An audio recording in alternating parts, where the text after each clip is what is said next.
call this March 4th special meeting of the Knox County Commission to order. As we always do, we start every meeting with a public comment period. Is there anyone who would like to address the commission at this time?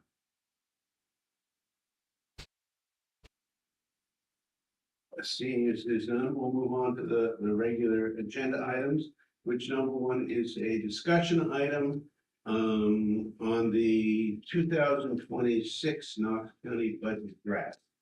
So I'll turn it over to the county administrator. Thank you. So thank you for scheduling tonight or this evening to work through our proposed 2026 budget draft. I do want to note that this is a very high level overview of the 2026 draft. All of you are viewing this for the first time right now as it's in public. So this is a working document. This is where we've gotten it to this point. We hope to continue our diligence. I know a few things that are going to be changing that will help the overall percentage increase that will take place after the 2026. So this is just a big discussion to answer any questions, to get any clarity. Talk about what you might want to see different, and we will continue to do our due diligence in providing that. I do have some of our department managers if there are specific questions, but I am really trying to stay away from getting into line by line. We're just not at that point yet. So again, very high level discussions. Before we dive into that, though, I wanted to provide a legislative update, but do you want to provide that instead? I haven't looked today. Okay, I have I think I have what's accurate. Okay. So on February 26th, the House passed the amended bill. And then yesterday on March 3rd, the Senate adopted and signed for a second reading. That I believe is happening tomorrow. And then the governor, I have heard grapevine, is ready to sign immediately once it gets to her desk. So this could be as early as next week. It could be as late as the end of March, right? That we don't know. But what I am working on, and the chair has been a great help, is just working on a timeline for our budget committee members to see what that will look like. The meetings are not obviously going to take place in October, November, December. What will that look like? Get it some availability, make sure the public knows when we'll have our public hearings, when we'll be voting members on, how we'll get over our quorum. So I am building that. I am hoping to get it out by the end of this week to everybody, just so we have a basic. One question. Yes. We have members from everywhere. Typically, we're still needing one application from the Rockport Hope area. Correct. Yes. Yes. District 5 is vacant, which is Rockport and Hope. I have not had any names. The rest, though, we have nominees for, including our 4 current members. Amber, I Yeah. have a question about that. What do we do if Rockport doesn't offer anyone or hope Rockport? So it's based on what I've read in the charter and just state statute, it's really up to the committee to fill the seats. So I'm hoping that in one of the first meetings when the commission votes the first budget committee member on, before we turn it over to the budget committee to then get everybody else on, we can have a healthy discussion to see if we can do a little outreach. We might have a couple weeks of wiggle room to get that done, to have them join. I know I've been doing some due diligence. I know Commissioner Hunter has been out. So I think we're doing as much as we can. But I do think it falls to the committee to try and fill that. So I'm hoping at our first meeting we can address that. And Yeah, by the charter, they're supposed to fill it. And what we've been doing for years, based on just usual practice, is reaching out to the town and seeing if the town would nominate somebody. But that's not necessary. So we can speed it up if there is somebody who comes forward from Rockport and Camden area that would like to serve Rockport Hope, that they can talk to the other members of hopefully the newly constituted budget committee at that point. Can we move forward without them? Yeah. Yes. Okay.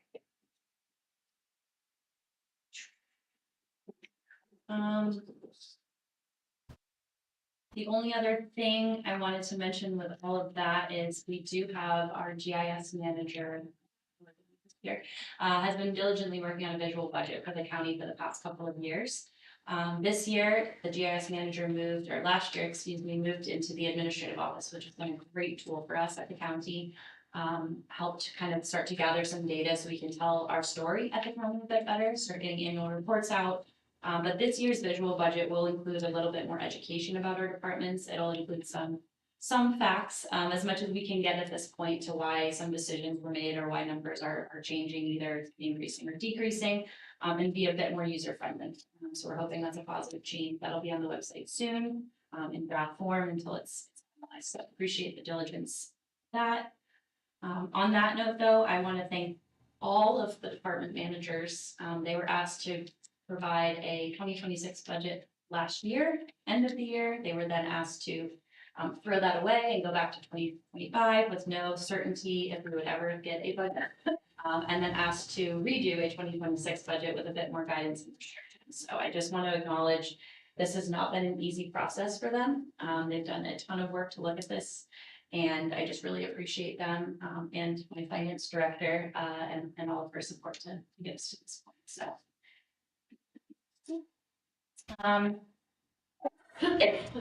The two pieces of paper or two documents that were emailed and provided, the overall budget summary, and then the communications fees. So those note an 11% increase overall and then the 40% increase in communications. In the draft budget that you were provided today, the communications fee is higher than noted on that. That is due to a request of additional personnel. Around that, I do hope to have a healthy discussion about that, whether it be tonight or down the road when that time is warranted. But that is the driving force of that, and we'll get more into detail when we get down to communications. I also want to note we still have not closed 2025, so some of the year-to-date, December year-to-date are not accurate. So if you see some change or inconsistencies, that's what I'm looking for. Those may adjust as well. Again, this is a working document. We anticipate feedback. We anticipate working on a final before we get it to our budget committee.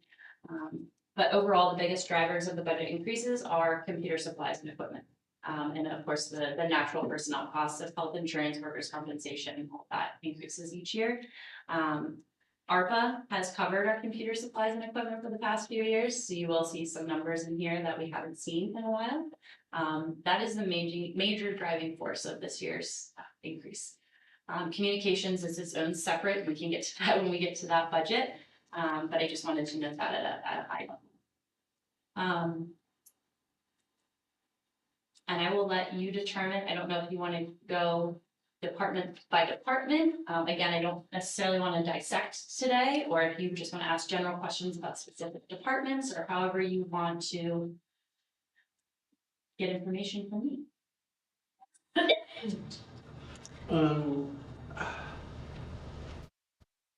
Some of this is about process. This is your budget that you're presenting to us. In the charter, it says that the routine is that we have a budget that we present, the commission presents to the budget committee. So there may be a point where we have to approve this budget that's handed to us, whether we want to discuss it and chop it up and take stuff out or put stuff in before, or just accept it the way it is, and then let it go through the budget process, because the budget that the towns get to see after the process is officially the budget committee's budget, not our budget, or not your budget. And then that's the one that gets voted on in our final budget, though we can amend it at that point. But I mean, we want to work through this process with them, Yes. with the budget committee, rather than have two separate processes if we go. So the question is, at what point do we see ourselves adopting a budget? And will it be a little closer to the finished budget that you have in mind by the time we get to do that? And I suppose we could do that at the beginning of the budget process, the budget committee's process, it's the point of approve the budget right then and then hand it to them Sure. at that point. Right, because I anticipate the first meeting is the three of you or the commission as the body voting into one budget committee member, but at that meeting, I feel we can accomplish a lot. Have an initial discussion with the budget committee about what they want this process to look like. We had chatted about how quickly the availability, right, we can get everything scheduled. But yes, this is me to you. Now you need to have something prepared for that next, which again, could be in a couple of weeks, it could be pushed out a little bit. So I want to make sure you have enough time with this budget, and have enough time to ask questions and dig in. I don't feel that we've had an opportunity really to look through the budget and see what the discrepancies are Sure. from year to year that we should be addressing. So I don't know that I can approve the budget at this point. You know, to get the process going, we want to wait a little bit. It's really just the draft budget. Sometimes what's helpful, and it's not in this, and it's hard to do because of the current staffing situation, is a paragraph or two from each department about what the changes are. Why are they going up 3%? Why are they going up 15%? You know, what are those things that we should be looking at? Yes, when we meet with them, they'll make that presentation to us, but it's good for us to at least have some, or even for the budget committee to have a little bit more information before we get into that. I don't know if that's something we can do, or something we want to do, or just because of the staff and we're gonna put that off for a year. No, I do have it, or a majority of it. So I can provide that at any time. I can clean it up a little bit, formalize it, when we get that. It's just helpful. And again, to your point, it just highlights the major driving changes. Not every line why it's changing, but just the big ones that would catch your eye, to kind of justify that percentage increase. Things that are fortunately people heavy, which their driving forces, as you say, are just gonna be wages and health insurance and that kind of stuff. And there are gonna be some that require a lot of equipment. Yeah. And those are gonna be the driving, and it's nice to know which one's where. I'd also be curious to know, if we're missing any. If there's, you know, we always ask everybody to be as conservative and careful as possible during the budget. And sometimes I think that gets us in trouble, because people are a little too careful, and because all you ever hear is we need to cut the budget, we need to cut the budget. And sometimes cutting it too much can jeopardize you in the future. I was at the Camden budget meeting last week where all of a sudden their budgets for paving has gone way up. And it was because they kept it the same for years and have fallen behind. Now the roads need more work because they weren't maintained the way they should have been. And I want to make sure we don't get in a situation that will cost us. I want to look at this long term so that we don't get in a situation where saving short term will cost us more money down the line. So that's one of the questions I want to ask to make sure that everything that needs to be taken care of. And one of the areas that I'm most concerned is reserve funds and undesignated funds. Because if we don't have the money for emergencies, then we're really in a bind. And which we have a roof that's leaking. Yes. That we can't afford to fix. And we don't fix it, things could get much worse. So those are a couple of things I just want to put out there that I'm concerned about. Sometimes you're too careful and it costs you more in the future. I think we met at in a happy middle, if that makes sense, or happy medium. I think, we didn't go out of control and get everything that we wanted, but we tried to adequately fund our budget for what we need. I think, in meeting with all of the departments at this point, I feel we're on the same page and things can be justified. And, yes, there is a concern of rebuilding our undesignated fund. And what's the right approach to do that? I hope to have that conversation with our budget committee, because that does need to happen, but how can we not inundate our taxpayers, because that's on us. And I'm hoping that you're happy to see we have pushed a lot of the capital projects to this year. A lot of things need to be taken care of, a lot of things were not taken care of, a lot of things got pushed and pushed to offset the budget year after year after year. I don't think we're at that point where we can do that anymore. A lot of these projects have been pushed that you'll see on the 2026 capital plan. And the big thing for the roof, I think that's good for the public to know, is the state is our biggest tenant in this building. That is who is affected by the roof leak. I mean, obviously, some of our county offices are definitely affected, but it ruins the historic paint, the historic ceiling, which then costs and costs and costs. So we do want to stay ahead of these things. We want to be a good landlord, if you will, and make sure that these things are taken care of. But not only that, we have preventative care and measures in place, which I think we've had a lot of open conversations about what that will look like and the grants we're seeking, and ensuring it's not just a one-time fix, but that we have a maintenance package with that. One of the, not to mention, my interest that I've pretty much been since I joined the commission is pretty much public safety. Happy to see that we have an addition of people for the communication center, because it's important. We were at a point where we almost lost it because we didn't have enough people to run it properly. And so I'm happy to see that. One of my other areas of interest is, I know that the sheriff has taken on additional responsibilities this year. And they're at the same, there's no request for any new deputies there. And I'm concerned about that. And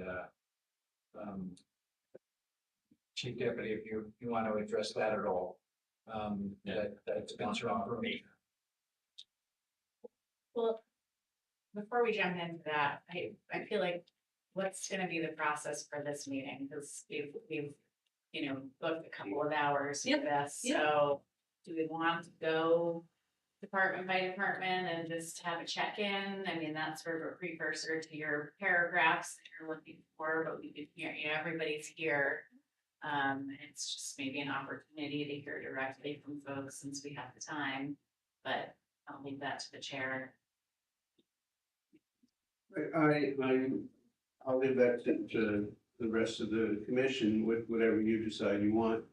I'm not a fan of that just because we're gonna be doing this 3 or 4 times and everybody's gonna be sick and tired of going over exactly the same thing over and over again. And making people come up, you know, when I first started on the county commission, that was years and years ago as a member of the budget committee. And the process was so much longer and more drawn out in terms of the administration would come up with the budget.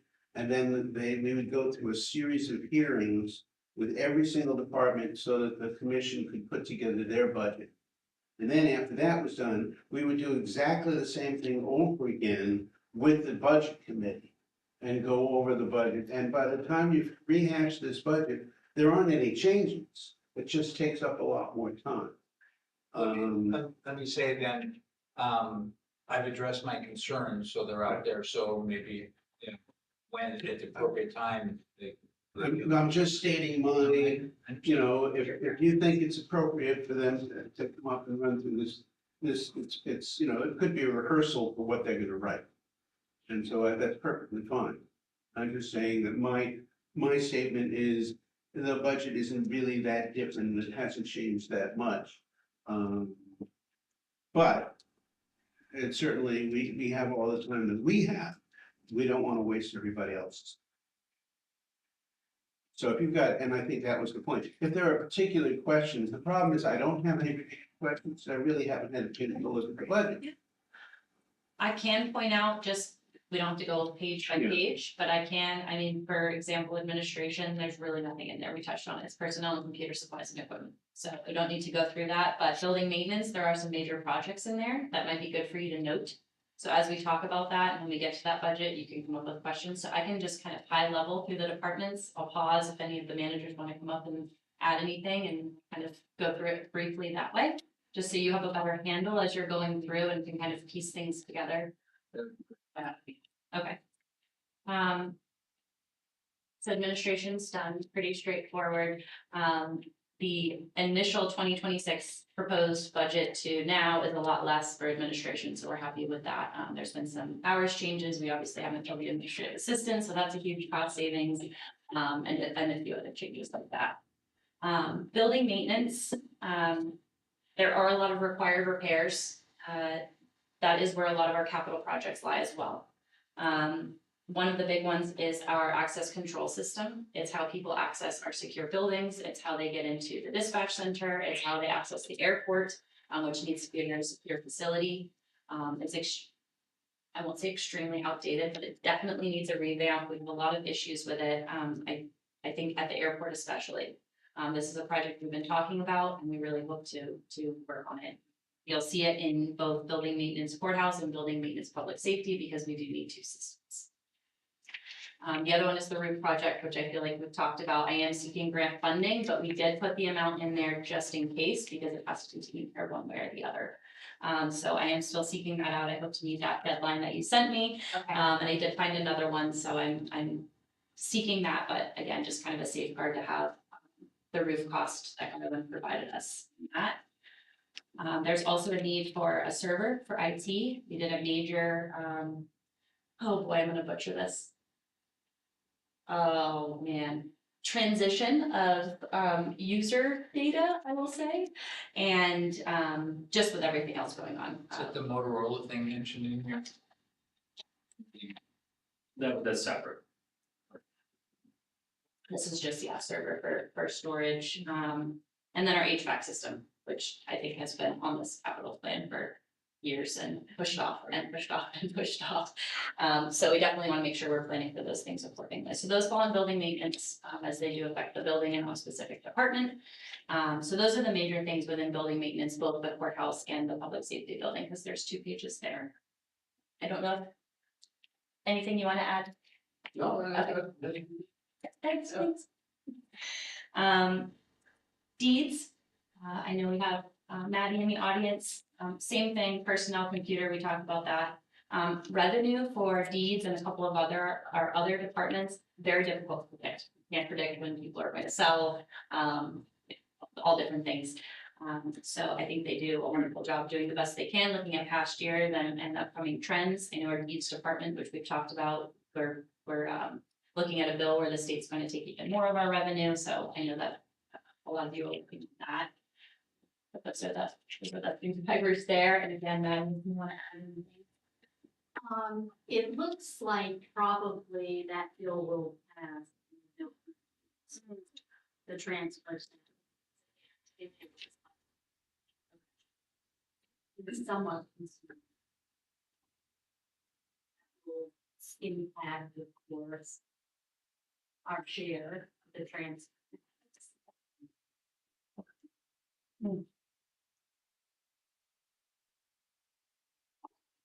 And is that where the state was trying to take more money and we've been fighting back and it's gonna go back the way it should be? No, we originally, for decades, it's been a 10%, the county would get a 10% share Right.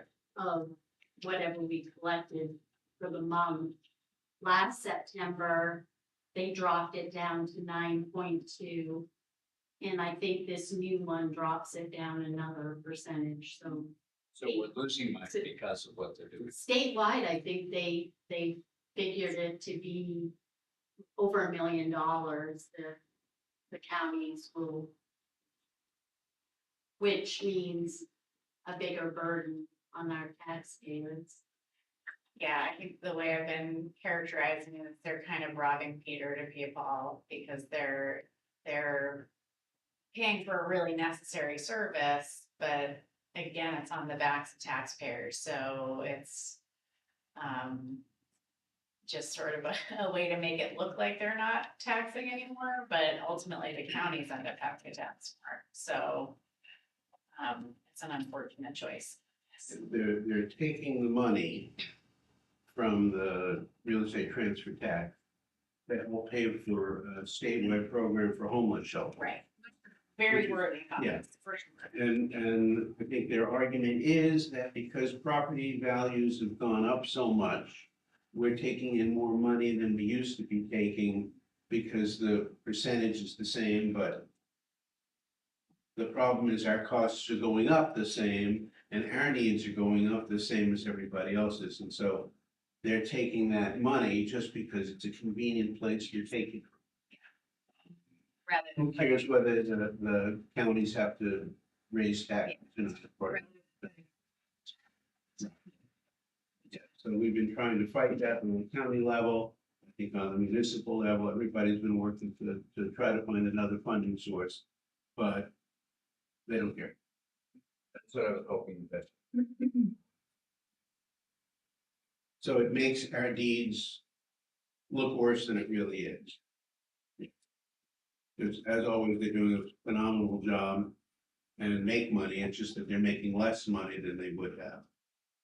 But they're making as much as they were making, there's somebody's just taking. So, on the budget summary, and I know it's not final, and I know we're not gonna dig too deeply into the weeds here, but, so it has a 39% increase for deeds. Does that take into account the loss of that, revenue, or the potential loss of the revenue? I would assume the worst, I guess, is what I'm asking. I don't think that it does yet. Yeah. 'Cause it hasn't been Okay, a big driver, because it's, I don't wanna say it's a smaller budget, but it's definitely minimal, especially with the revenue offset. Yeah. So that, the big driver again is that unfortunately the computers, Yeah. I think it's going up like 225%.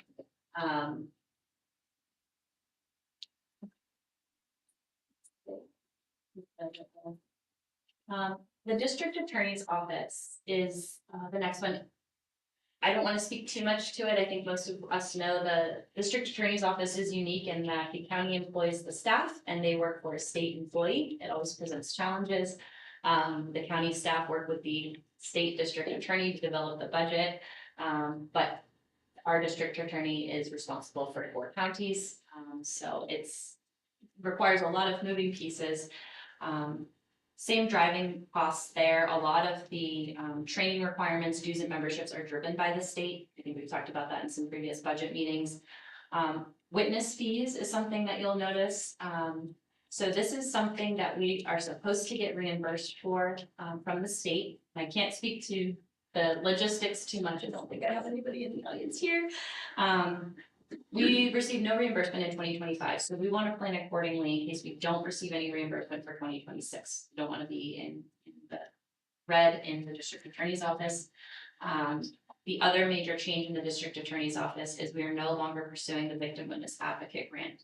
That was a grant that took countless hours of work. I think we received $11,000, which is significant.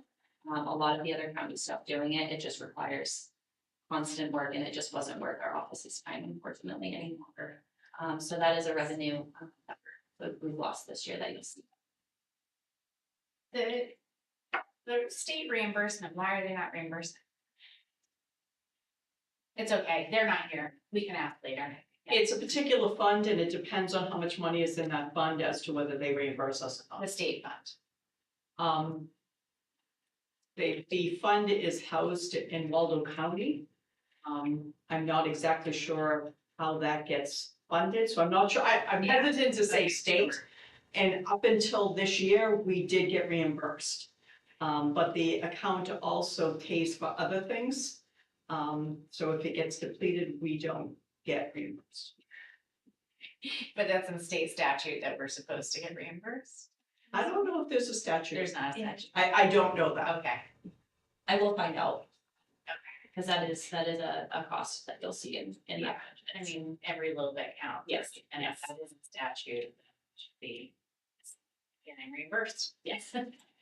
And when we went through this exercise with the district attorney's office, a lot came up about how we can use our other counties, neighboring counties to work together to try and not have 4 people working on the same thing, to try and consolidate, to try and share costs, to try to just share resources, if that makes sense, to be a little bit more efficient and maybe cost savings if possible.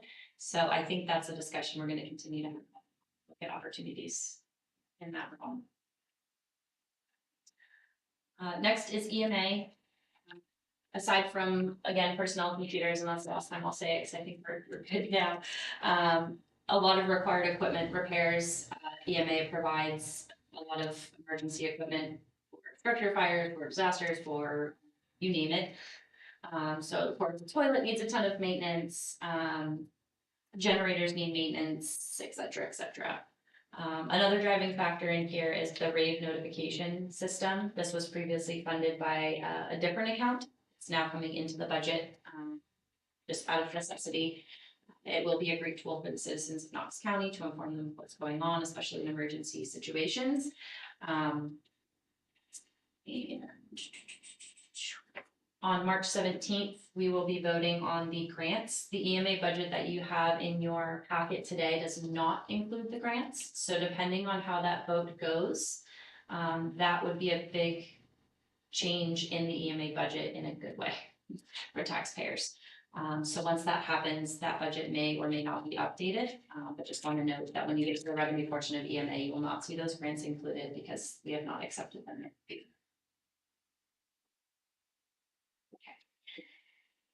Finance. Same as admin, same driving costs, nothing major in there. I do want to note we implemented a human resources information system into the county. It's a slow integration because we have limited resources, but our finance department has taken a bulk of that, configuring it, implementing it, testing it, building it, weekly trainings. It's going to be a great tool for the county. It's going to help us seem a bit more professional for the application process, right? Everything's online, similar to an ADP, if you will. So we're looking forward to that. Timekeeping will become a little bit easier for our employees. So a better employee experience from the full cycle. Are there any AI components? as a part Not that I am aware of of. that? I don't believe so. Are you aware of that? No. I was just listening today to a podcast about AI tools screening applicants as sort of like the first pass, and it's not a perfect technology yet. So Yes. just curious. Yeah, no, still by hand. Next one would be IT. I think same thing. The only two things that are different aside from computers and personnel would be a network migration that needs to happen, as well as some new furniture for their office. I don't know if anybody's been to the IT office. No, they need oxygen. Yeah. Yes, so they're in desperate need, their chairs are broken, their desks are broken, they have, yes, yeah, they're in need of, so it seemed like a nice to have, but that is a really critical, yes, but yeah. I have a question. I noticed in a lot of these, there's the big drop in paid family medical leave and a bunch of the ones. Can you explain that? Yes, I can. So when the state required everybody to start paying into that, it was about 1.5 to 2 years before any employees were even able to use it. At that time, we had voted with the Commission and Budget Committee to absorb, if I'm not mistaken, the employee and employer contribute 1% each. Knox County took care of both employee and employer for the past 1.5-ish, we'll say. And they will be able to start taking advantage of that program supposedly May of 26, so this year. So that's when we wanted them to be able to start paying into it. So that's why you'll see, yes, so that portion will then come out of employees, which is obviously not ideal, but not much our decision. Thank you. Yes. Can I also just add to that? We also went out to bid, instead of using the state program. So by going out to bid, instead of paying 1%, we're paying 0.82, so it's less for us and the employee, and we also don't need to pay in until May 1st. If we stayed with the state, we would have had to pay from January forward. So we had quite a bit of savings by going out to bid. Instead of using the state's pool, we're basically paying into an insurance pool where they're the ones who cover it. We're using an outside agency, but I think it's still connected. Yeah. Because I think that if the state still becomes underfunded, then this will change. Right. But for right now, we have a savings. Good. Good. I do have a question on IT. Yes. Over the last few years, we've been remarking how understaffed we are in IT. Do we feel that at this point, we've got enough people to do what we need to do? Not that I'm advocating for more people, because I'm gonna go in the opposite direction. But I just want you to make me feel good that we're gonna be close to, good for the next year without it. I think it's still in a transition, right? I mean, Didn't we add a third person last year? yes. So still trying to figure out what those roles are. I think at this point, I haven't heard any different. I think we are in a much better place with our third employee. However, I know needs are gonna continue to change over the years. I know towns have started to reach out about IT needs. It might be cheaper to go through the county. So I think down the road, it should be a bigger discussion, but I think for now, we're. One of the discussions I could try to have, I think way back when, was, is there a role for the county in terms of providing the IT service to some of the smaller towns? We know that that would probably or definitely mean adding more people, but it would mean that we have people who specialize in what municipalities need, as opposed to the municipalities having to contract with individuals. And I'm not at all opposed to us looking at what that would look like in the future. And I think there's a lot to say. Our IT team or department has certifications, CGIS, right? They have all of that already. So I think there's a lot to offer for the community. We have a town manager in the audience right now, and I'd be, not to put you on the spot, Tom, but, does that just, quickly, does that sound like something of interest to, I think any combined service would be, yeah, just because of the rising costs board and the unpredictability in the private market. So I think anything we could share services because,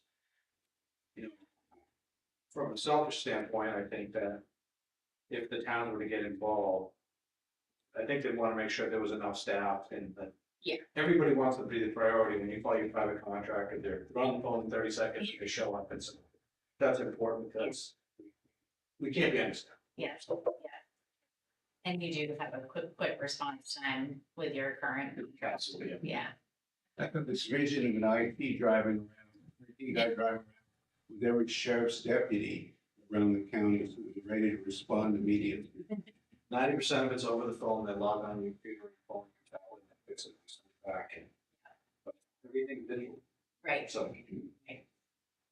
thank you, Yeah. sorry to put you on the spot. Moving to probate, nothing there. It's not computers, revenue is difficult. Probate court is a sensitive place. A lot happens there. Still working on cases from the 1980s. The work never ends. Just like deeds, I think those are two departments that are just underappreciated. They work extremely diligently. They bring in revenue for the county, and they work very well within their budgets. So, no driving costs necessarily that are outside of what we've discussed there.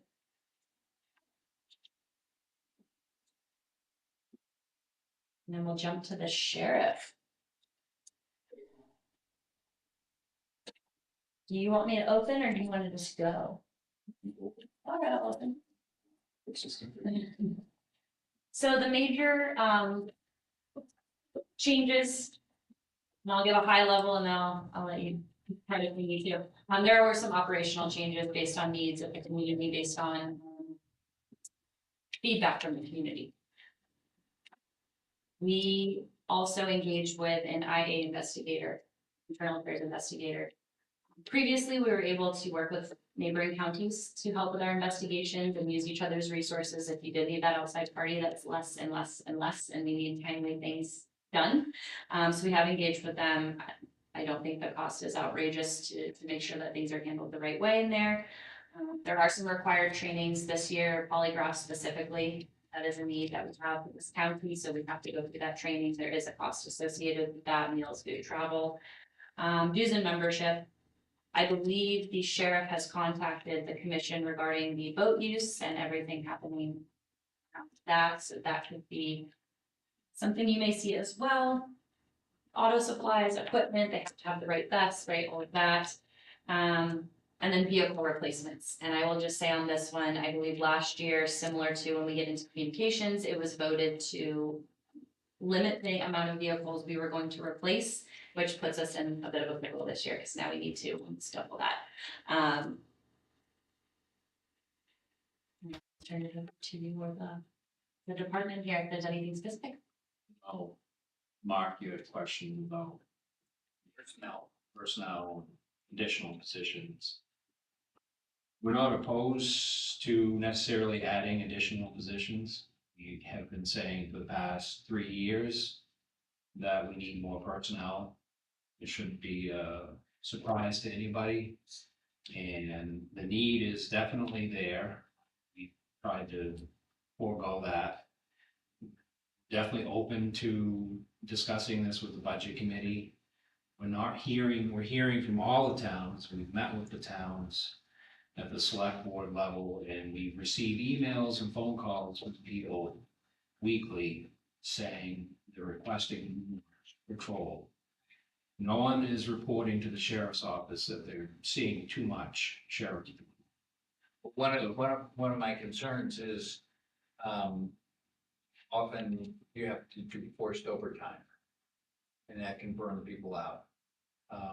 And that gets really difficult. Overtime costs us money as well. And so that's my concern, is that, again, pay me now, pay me later is basically, if we hold off too long like we did with the cars, it's gonna cost more. And so I'm concerned about personnel, because I'm aware of the request for more service. Camden had more service than a bunch of other towns, and you can only stretch so far. And one thing we have been discussing with towns is the rural contract versus the additional positions that would be absorbed by the regular budget process. Meaning the most effective and cost-effective way and the quickest way to add additional personnel is through the normal budget process, through the budget committee, the normal process that is, meaning that that cost would be absorbed by all 18 communities, not one town in particular that would take a hit, if you will. So it would be absorbed by all 18 towns, if that makes sense. And it's really the quickest way to get additional personnel on the road. Towns are certainly welcome to reach out to the sheriff's office. We have had inquiries about rural contracts, dedicated 40-hour-a-week positions. There are several towns in the county that certainly could use it, and they need it. But the issue becomes the cost, obviously. It comes with a cost for a dedicated deputy service, opposed to the adding additional rural deputies through the normal budget process. That process is a lot more cost effective. I may add, what you were saying, additional deputies reduces the patrol zones, which reduces more visibility and increases visibility, but reduces response time.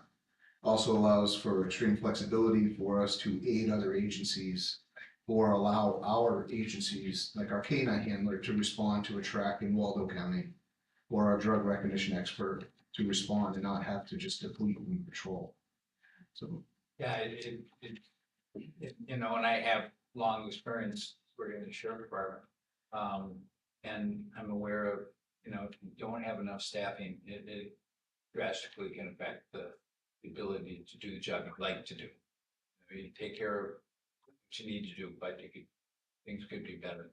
So Some of the cost drivers are we have reimbursement rates that we have to use. For instance, if we reimburse from another town or county, if we hire another experienced officer, the state requires us to pay up to, the highest rate is, I believe, $58,000 to reimburse another town or county if we were to buy out an officer, if you will. is that prorated, or is it a one-time fee? It's a one-time fee. Yeah. So that's a cost driver, and it's hard to predict how many people we may have to try to buy out. maybe we stay fully staffed like we have been for the last year. We've been fortunate to be fully staffed for about a year. The other unfunded sort of mandates that we received this past year was the yellow flag process and the red flag process. The state has put that burden onto all the counties and all the towns. For instance, there's new processes in place when there's a yellow flag that's done on a mental health call. And that requires additional hours of overtime. Often detectives are called out off duty to come in at overtime rates to investigate these yellow flag processes. And of course, the state did not provide any additional funding for that. So our overtime budget is potentially going to see increases, and we have reflected that in the budget request. And of course, that's just a first look at it, if you will. But so we're getting unfunded mandates in patrol and obviously corrections, of course. But the legislature passed the law, it was voted on, referendum, it was passed. So that'll add additional burdens to already overstretched and stressed staff. So, and then the other drivers are just the overtime in general. It is hard to predict how much overtime you're gonna spend. We had various things happen last year. We had people on medical leave, we had people on military deployment, we had people that may have been injured. So it's very hard to predict sometimes how much overtime you may have to use in any given year. Just as a general statement, or part of the general statement, is congratulations on being fully staffed. You know, that takes a lot of work and speaks well of the department.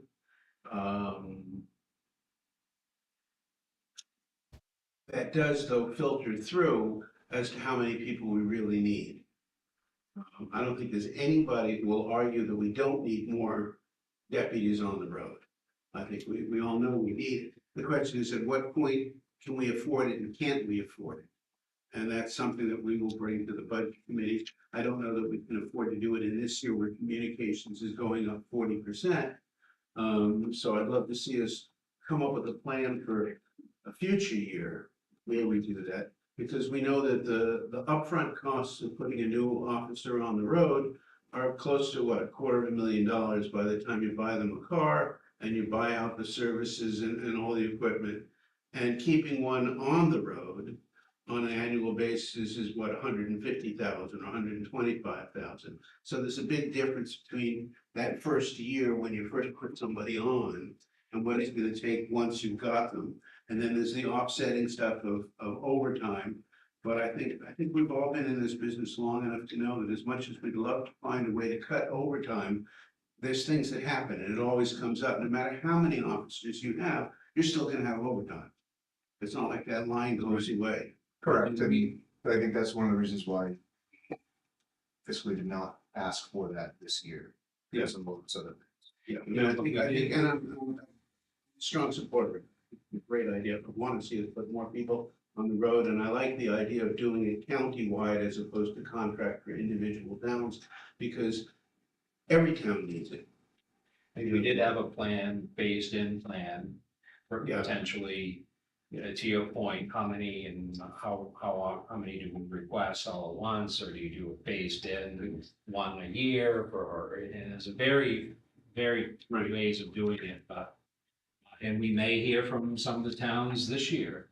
We could have citizens that show up to the budget committee meetings, and they may very well request to have more rural deputies added to the budget.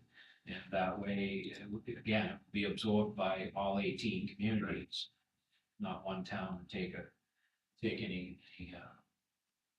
I think it's an important discussion, and if people want to bring it forward, I think we want to, but I'm more in favor personally of putting it into next year's, working on it into a future budget. I think you point out correctly, and this is what we're seeing everywhere, is the state is putting more and more unfunded projects on the counties. The state police are no longer patrolling on rural patrol the way they were. That puts a lot of pressure on counties all around the whole state. And red flag laws, yellow flag laws, all of those other background checks that we're now doing just takes up time. And of course, the assistance that we provide to all the local police departments, those requests are not going down, they're going up. The towns, some of the towns have had staffing issues, and we've certainly helped and gladly assisted those towns that they needed the help. But that again puts more additional strain on the already stretched staff, and you've probably heard me say it before, even when we're fully staffed, we're understaffed. We have a population of 40,000 people, and the Department of Justice recommends 1.5 to 2 officers per 1,000 residents. And we have 24, so you do the math. I'm not suggesting that I'm not suggesting that we double the amount of officers, but the Department of Justice recommends 1.5 to 2 officers per 1,000 residents. That, well, that number doesn't include the town's law enforcement, right? So. Well, it could get tricky, because and if you use the 25,000 residents that we're directly responsible for, that we're indirectly responsible Yeah. for 15,000 additional cases. So the total population of the county is 40,000. If you do the research, the Department of Justice recommends 1.5 to 2 officers per 1,000 residents. I'd just like to add, I think this is one of the major areas where Glazer and I will disagree. I would like to see another deputy in this year, because I think it's, public safety is number one. And I think it trumps just about every other thing we have to build for. And I think it's worth looking into. So I'll bring it up in discussion, and we'll have a good discussion about it.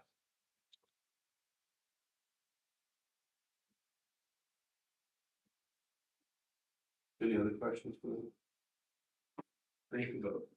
There. Good to go. No. So we'll skip over miscellaneous and airport, and we'll jump to airport security. I won't say anything because I think I've covered it all. Personnel, computer supplies, the equipment necessary to keep our officers safe. And some required training that needs to happen. Those are big drivings for airport security, but I'll let you. Or if you have a specific question. Airport security, last year we were discussing federal reimbursement. Where do those stand?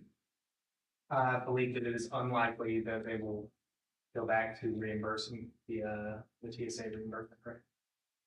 So that's a big driver of the cost increase. I believe it was a $40,000 cost to us when they cut that.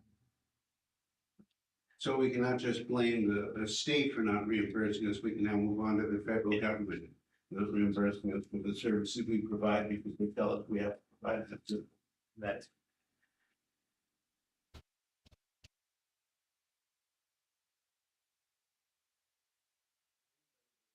And can you explain what the airport security is, how much security we provide? Yep, so right now we have a full-time airport and a part-time airport deputy that are stationed at the airport. They get there in the morning, they do the pre-checks and everything, let TSA come in. When TSA starts their screenings, they're present and they're available to take immediate action for any requests or assistance that they may need. And that could be an unruly passenger, but it's also just communicating with the public and just being a presence there, the representation of the county that we serve. Through the day, they'll have downtime.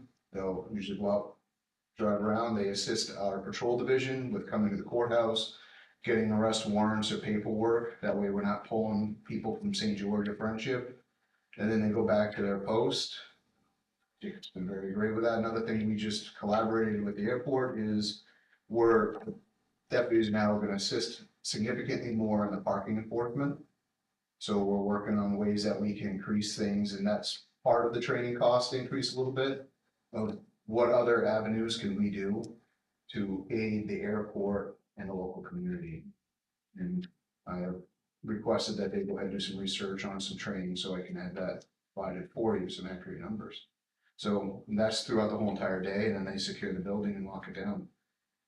One thing they will do after hours, they'll respond to alarms for us and assist. They assist, they're frequently, the Deputy High is over at the Transportation Museum, being representative over there, so they assist with that collaborative effort.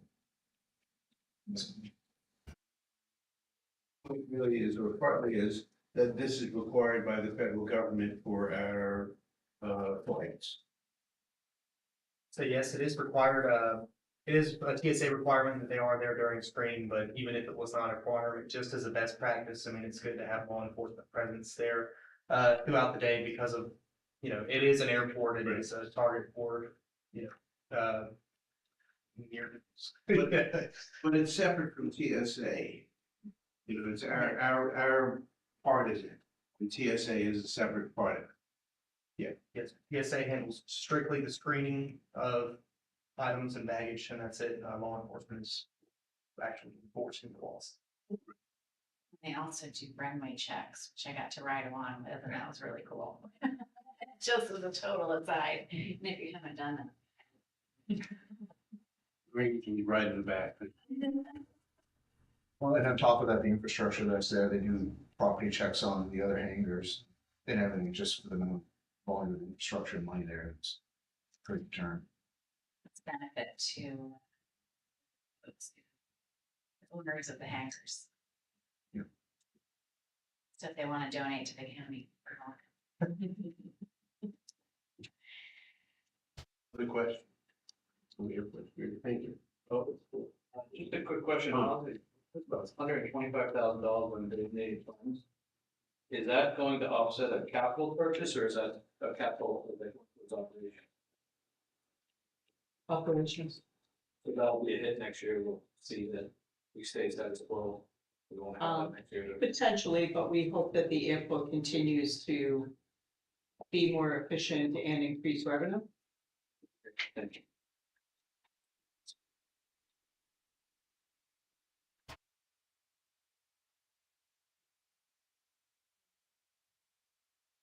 We'll jump to airport. Up to airport. I'll do my high level and then I'll pass it over. So again, personnel, there's some projects that were taken on previous to Jacob and I. We're doing our best to navigate those. One of them is the solar project, which you've heard plenty of. There are some requirements for that project, which are driving some of the per diem and overtime costs. We have a few things that we have to take care of. That's a big thing, plus the snow removal, especially after this year and understanding how much snow we could get in season. That's a huge part of this. Dues and memberships and maintenance equipment, things that equipment locked to keep that the runways clean or clear. A few other, maintenance related costs. Again, revenue is difficult to predict, but I would say I know Jacob is doing a lot of research, studying, and working with Stantec to figure out some better pricing for our hangar owners, for landing fees, for just how we can be a little bit more up to date with what other airports are charging. So I appreciate that diligence. I will pass it over to all of you if you have any specific questions or if I missed anything. Report yet about, because I know it's taking them a long time, about charges that other airports around the country are doing. We have some of the numbers for other airports in the state of Maine, but again, it's just really difficult because every airport in the state of Maine is so drastically different. The difference between us and Portland versus us and Bar Harbor versus us and Augusta, and it's hard to compare the two. I mean, it's still a work in progress. We're still working on it, but it's going to take time. Is there one airport that comes the closest? Right here to Sanford. Oh, interesting. Yeah, but I've never been to Sanford. Sounds like a field trip. Yeah.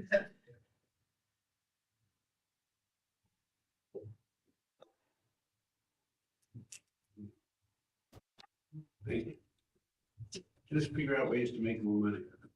Right. I mean, you know, as one of we have a few departments that do make money. I mean, and not only make money, but are capable of earning some income as opposed to tax dollars.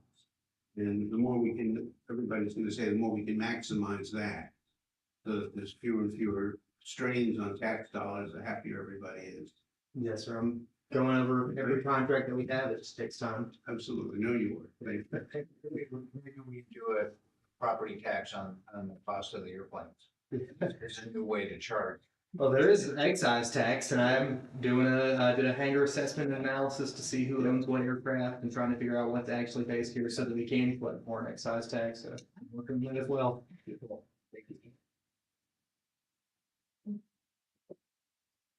All right, very much. Backwards, one more time, the miscellaneous. I'm not gonna get into any specifics, but you'll see 6, for the most part, nonprofits listed there, Sort of Justice, Knox Soil and Water, Mutual Aid Association. These are some of the groups we help fund. They typically provide a request in a very timely manner with some backup. I know the COG is a big one, and they provide their annual report. Commissioner Ratner and I went to that annual meeting last year. They do amazing work for our towns. These are groups we really want to continue to support. However, given our budget year, I'll call it, I am engaging with each of them to determine and find out what they actually need, what minimum, maximum, to try and give you all some more guidance on what we want to approve, right? This is the initial request for the full year of 2026. So obviously that's an option. It could be prorated, it could be 50%, it could go by what services we really need for the county and what we might not be able to fund this year just out of necessity. So I'll do a little bit more due diligence with those groups. And as we go through the process, I'll provide that information to you all. Is that paper not in the stack? It's right before the airport should be, for the airport budget. It's titled miscellaneous.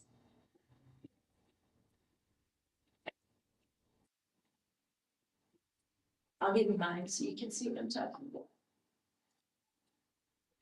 Thank you.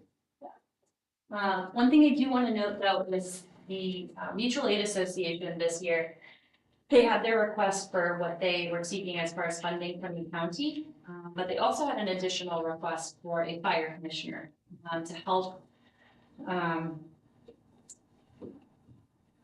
the towns with funding projects, help the towns with resource sharing, help the towns with some VFD protocol and just assessing fire needs overall. If you're not familiar with that, EMD in the state or the medical dispatching piece is very regulated. EFD is much less regulated. This is a request from Mutual Aid. We obviously were in a budget crisis this year, so it wasn't a position that we could just roll out. However, we are unique in the fact that we have a public safety technology coordinator with our dispatch center who already had a lot of this in their job description. So I am currently working with all of you, as you know, to finalize that job description in the March 17th meeting. It's not a cost to the county, it's a position we already have. We're just kind of shifting some of the work that they're doing to better support our towns.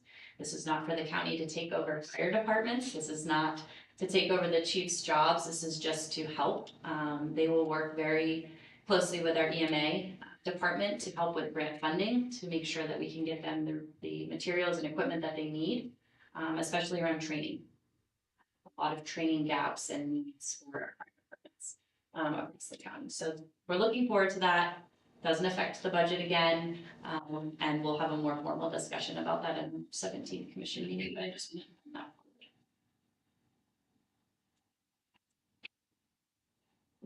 forward. Okay, 2 more. Corrections is next.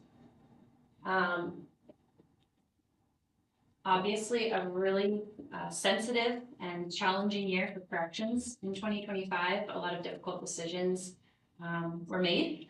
However, I think we're very hopeful to see what the future of corrections and community corrections can look like, especially with our collaboration with Hoover Regional Jail. Very grateful to have them. I know we've talked about Knox County having a seat at that table to ensure that we're still part of that. Those are still our incarcerated individuals, even though that they're not here in our county. So we still need to make sure that we're part of that. The major shift from running a full-fledged jail to a holding facility is a new one for us. So the budget that you see is the cap. That's where it needed to be, that per state law and per request from the Budget Committee and Commission. So that's what it's been brought down to. We really want to take this year and figure out what it costs to run a holding facility. What does the maintenance look like? We still have the SMRT study, if you remember, with all of the upgrades that we may need to do at the jail. Those may or may not need to happen depending on what they are. So we didn't want to slash the budget and not have enough to figure out what this will look like, but we hope to use this year as a learning opportunity. I think a lot of the costs were cut, personnel especially as you look through it. There's been some major shifts, but you'll also see the Two Bridges Regional Jail Agreement is a big cost.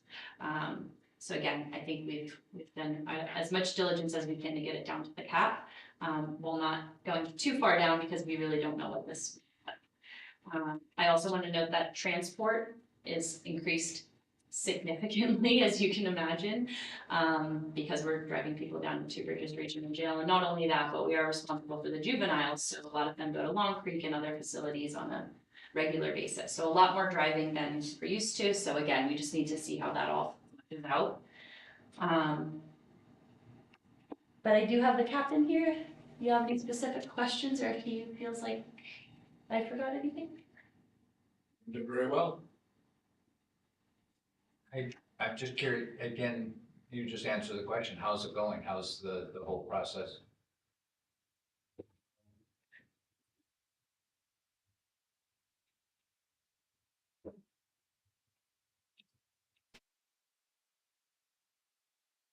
So the transition is going very well. The staff is doing very well. The way we have the structure of the staffing and everything seems to be working out very well as far as keeping overtime in check. So I think we're doing very well there. I'm keeping a very close eye on this interim budget just to make sure it is new to us, trying to run a holding facility. So that is a little challenging. So I'm watching that very carefully. I'm going to try to see where we are at the first quarter of the budget to see how things are trending and everything. But overall, things went very well, better than we expected. We expected the worst. It ended up being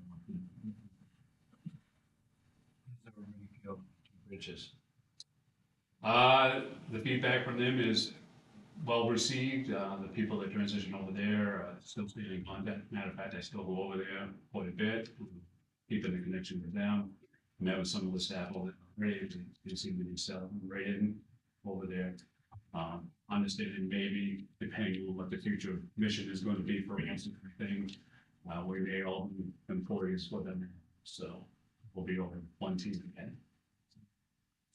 How many staff ended up going to Two Bridges? Or how many Knox County staff? So there was at least 6, up to 7. Actually, the 7th one just went. Okay, and they had room for like 13. They did. So that opened the door for them to take and hire some people off the street. Prison to yeah, the prison took 1 or 2, and then other people developed. Yeah. I've heard that the amount of people that actually didn't end up with jobs was very small. Way better than we expected. What we believe, I don't have the figures in front of me, but from what I understand, out of the people that unfortunately had a change in their job, one person, I think, had been affected by the jail change. That's really wonderful. We would have liked it be 0. Yeah. But unfortunately, one person was affected. And how many staff, remind me how many staff people we've had?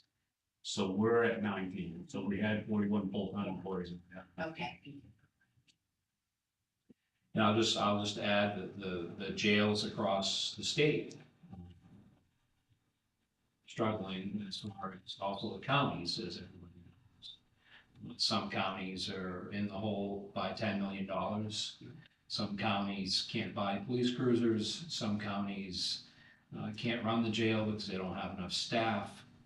So there's varying degrees of financial issues throughout the state. And I think Knox County is doing quite well compared to what could be happening. So I think we're fortunate in that aspect. It's worked out remarkably well. For the county, for the employees, for the inmates. So obviously, always room for improvement, but in comparison, it's going well.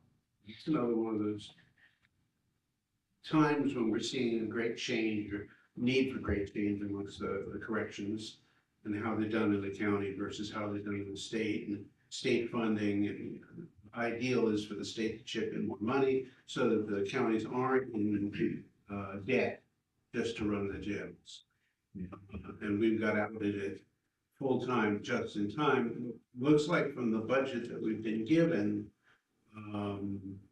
there had been some discussion of if we had continued to run the jail, we would have been, what was it, $1.5 million more. Right. And at this point, what we're projecting is it's gonna cost the same as it did last year. You know, or in that ballpark. Ideally, what we find is at the end of the year, it didn't cost that much.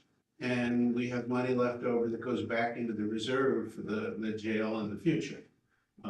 But in the meantime, what we're looking at is at least that one is being held just about where it was before. That is And that's what we were hoping to accomplish, so that it didn't do that, put us in the whole thing. That would have been a bigger and bigger problem. And some of the jails are in a hole because they have, like we have, overspent their undesignated fund balances. You know, or their reserves, or whatever money they had, and there's nothing left to replenish that, but. right. And also to be fair, what we're looking into to move forward into the future, there is 3 other counties that are looking at that same thing, so it's not just us that's looking at this. There are other counties right now looking at forming their own collaboratives. Whether they're building new jails to go with that or not. What we're seeing is this model that's being used around the state. That is the trend.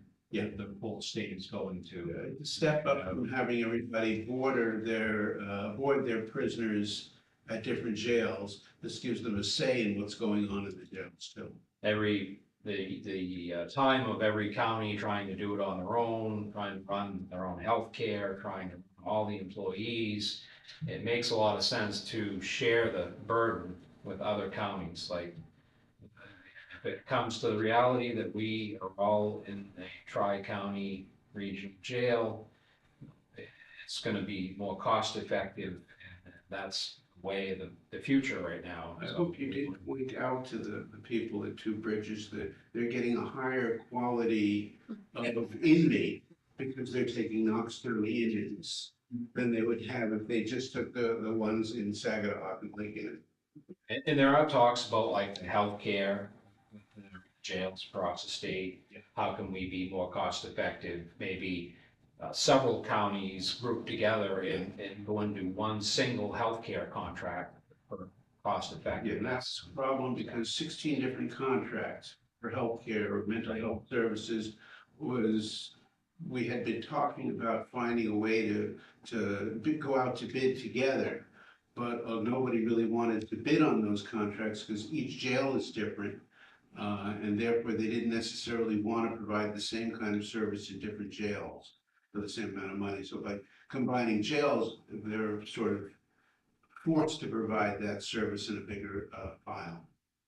And I know we talked about it internally that how the boards are arranged, jail authority boards, we might, in the end, if it ends up going through, we may actually have more say in the whole process, because potentially you would have all the members from each county on that board, so you may very well even have more say in how your county inmates are being housed and treated, and are they being given proper resources and whatnot while they're incarcerated.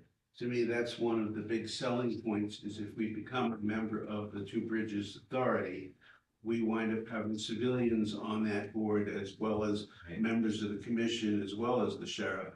Right. And so therefore, that board is more representative of the general, county citizenship, as opposed to the other model, which not to say anything bad about the sheriff and his authority over it. It's just that it spreads that authority out to more citizens. And I think that's always a good thing. And the burden is shared. Yeah. The financial burden is shared as well by 3 counties.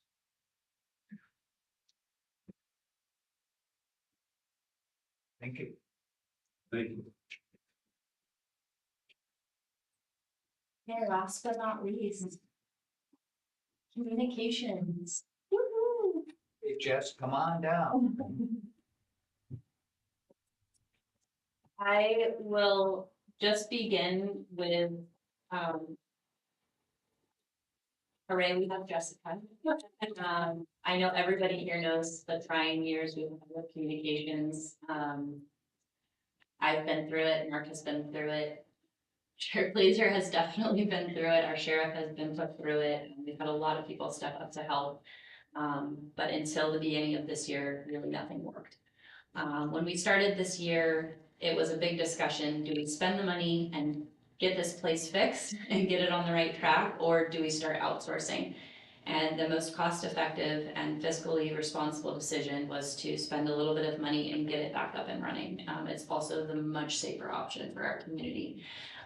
So we took that into consideration. I'll get to kind of some numbers here in a second.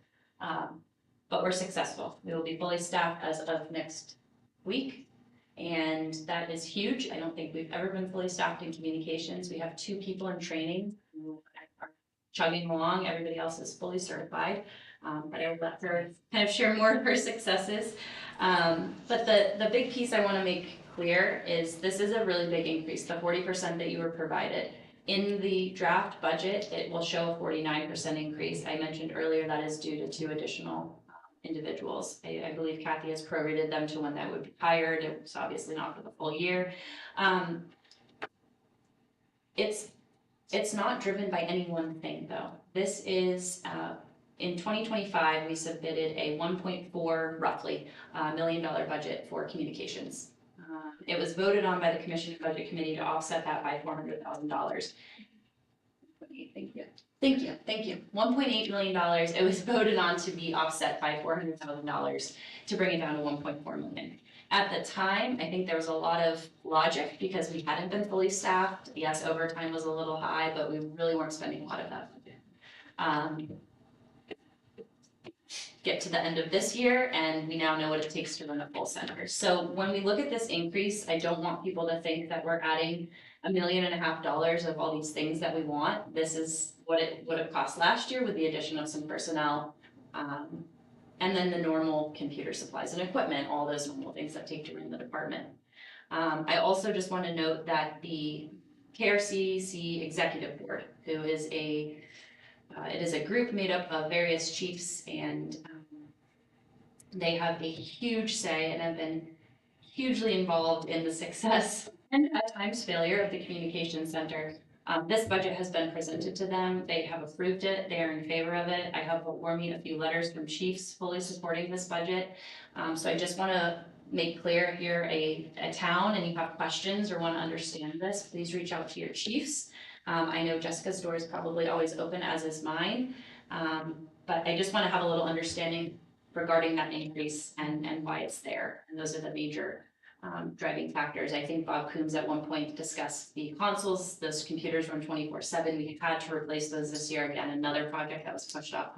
We cannot risk not having working computers in our dispatch center. So between towers, technology, making sure all those in place, that's the budget you see today. That's okay. Questions, anyone? I'll make the argument, one of the reasons we took that $400,000 out is it's hard to convince people when you have a system that's not working, that's failed, to throw more tax dollars at it. By taking that money, we were taking money that was house money and throwing it on there. Not that the money wasn't needed, but it would be a hard sell to say, have all the chiefs come in here and say the system isn't working, it's dead. And then say, oh yeah, but we're gonna spend another $500,000 on it. Yeah. This way, we got through it, it got through the system, now we're paying for that, Yeah. that, sort of, mechanism. But we need that money, because we know that's what it costs to run the best communication center in the state. I will also note, I think a lot of the neighbors are really struggling in their dispatch centers, not to say that we're perfect. All of us are struggling, everybody, the only thing that's different is we're the one that's not struggling. The other thing I'll add is that in discussions with the town officials, they would have had to take on responsibility of doing it. And even though this seems more expensive, it actually saves money for the towns in the long term. Absolutely, I was looking at some of the numbers quickly. Communications, I think when Rockland was looking at setting up their own communications, it was gonna be close to $1 million to set up a communication system annually. And it's still, they're still paying a lot, they're still paying $250,000, but that's a heck of a lot less for all the communications that they get, or the dispatching that they get, than if they had tried to set up the system themselves. And one of So, the things, yes. is it allows the cooperation between the towns to be, to function better. You know, that people had individual dispatch centers, that would have been a problem. And one of the things that came with the last management meeting is a number of the chiefs said, now that we've got a dispatch center, let's talk about unifying our call structure so that it's easier for the dispatchers. And one of the people said, something we've been wanting to do for 3 or 4 years. And it's working really well. Just wish it didn't cost them. Worse. Can you make an argument why we need 2 new people, or 2 more people now that we're fully staffed? Why do we need on top of that 2 more people? Absolutely, I can. So, excuse me, ideally, the staffing should be 3 people that are fully certified at all times, except for dead times. And the IT director's actually been able to streamline a lot of data to me so that I can start seeing not just the 911 calls, but also the admin calls that are coming in, so that I can facilitate staffing during our busier times, days, etc. When there's only 2 people on the floor that are fully certified, if a structure fire comes in, let's say somebody needs to take a restroom break, a structure fire happens, 911 happens again somewhere else on the other side of the county, that's CPR, that other line is gonna get unanswered. That is potentially a dead body, and we don't want that to happen, period. So with 3 people on the floor at all times, especially during busy times, we can make sure that we can have breaks, because right now they don't take their breaks. They could call up sick if that happens, because it happens on time to time. How long are their shifts? 12 hours. So 12 hours and they're not taking breaks. Nope. And by law, they're allowed 3 15-minute breaks and a 30-minute lunch for a 12-hour shift. And they are not taking their breaks because there's not manning to cover the floor. So if we have 3 people on duty at all times, it also allows somebody to call up sick if they need to and not have to come to work sick because they feel like they're leaving their team uncovered, which would also cost us overtime because you have to call people to cover the shift anyway. It allows for vacation time because people gotta take a vacation as well.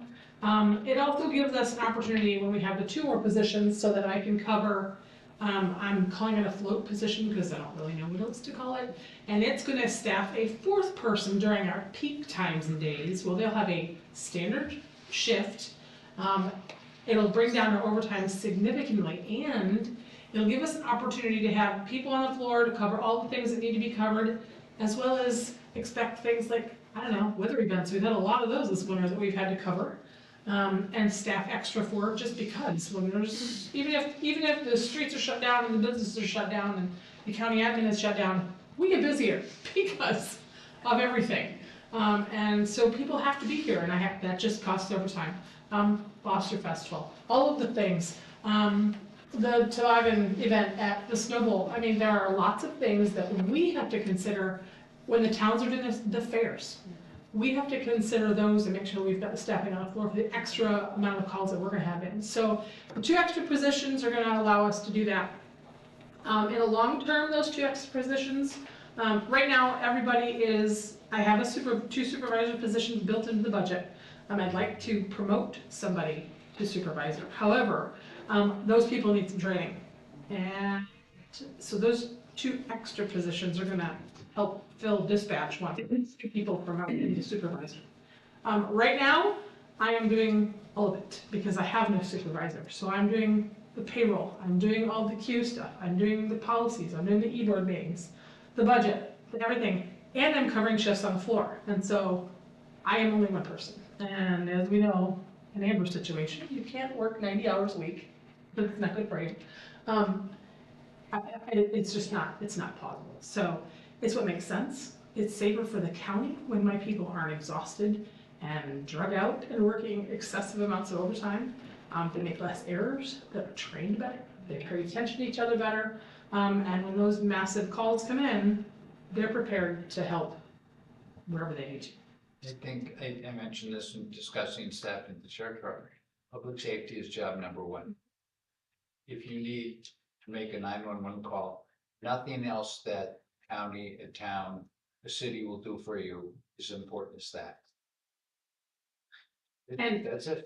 And if we're not there to answer the phone, it's not just the sheriff's department who doesn't get the calls, it's all the police departments, all the EMS, all the fire. And so it's, somebody has to be there to answer the phone.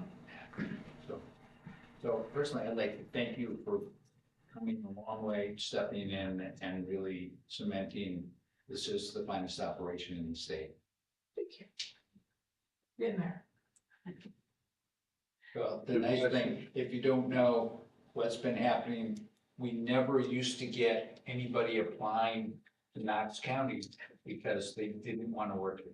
Correct. And now we have people lined up to come work here. Yes. We've made it the most successful call center in the state, and we should be very proud of that. And currently we have more applicants than positions, and they're not just new people, they are certified, trained, experienced dispatchers coming from other centers in the state, so. I think, roughly a year ago, that's exactly what we said our goal was, to be the employer of choice, and here we are, so, and it's kind of stunning, honestly, that it happened in a year, given all of the hurdles that we had to overcome, and I think the 2 extra, they're not extra, the 2 additional people, are that type of staffing is what prevents us from backsliding. So I think it's Absolutely. Yeah, so I think it's really important. Think about how many people work, a lot of people do, but how many people work 12-hour shifts with no breaks? It can't be sustained. No. You know, this is something that has to happen. But I think it's a really important addition.